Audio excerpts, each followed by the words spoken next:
If it was all bricks and concrete, pure forms of substance, clearly and openly, he might survive.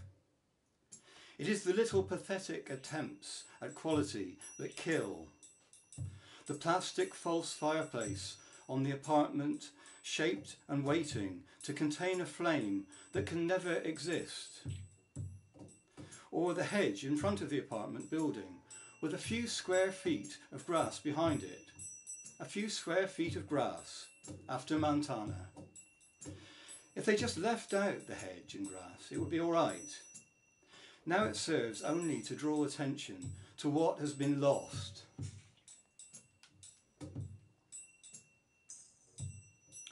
On the third day, he turns a corner at an intersection of unknown streets and his vision blanks out. When it returns, he's lying on the sidewalk, people moving around him as if he were not there.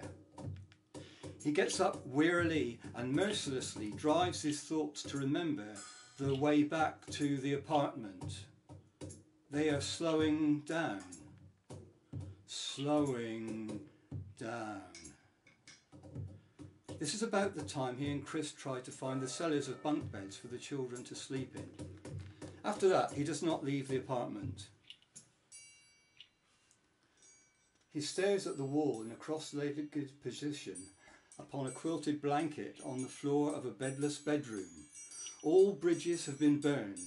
There's no way back. And now there's no way forward either.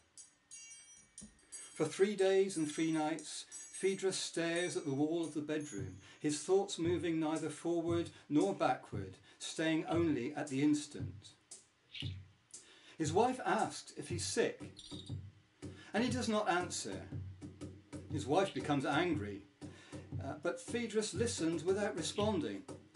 He's aware of what she says, but he is no longer able to feel any urgency about it. Not only are his thoughts slowing down, but his desires too. And they slow and slow, as if gaining an imponderable mass, so heavy, so tired, but no sleep comes. He feels like a giant, 1,000,000 miles tall. He feels himself extending into the universe with no limit. He begins to discard things, encumbrances, that he's carried with him all his life. He tells his wife to leave with the children, to consider themselves separated.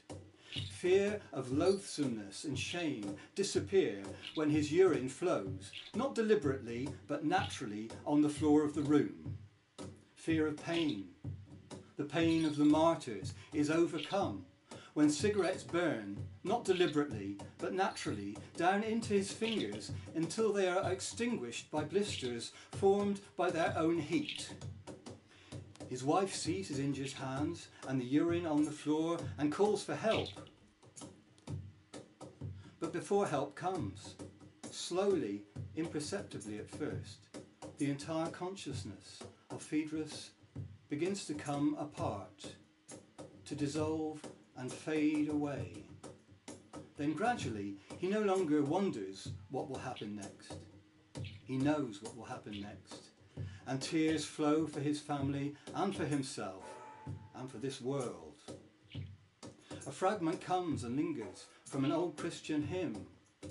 You've got to walk that lonesome valley. It carries him forward.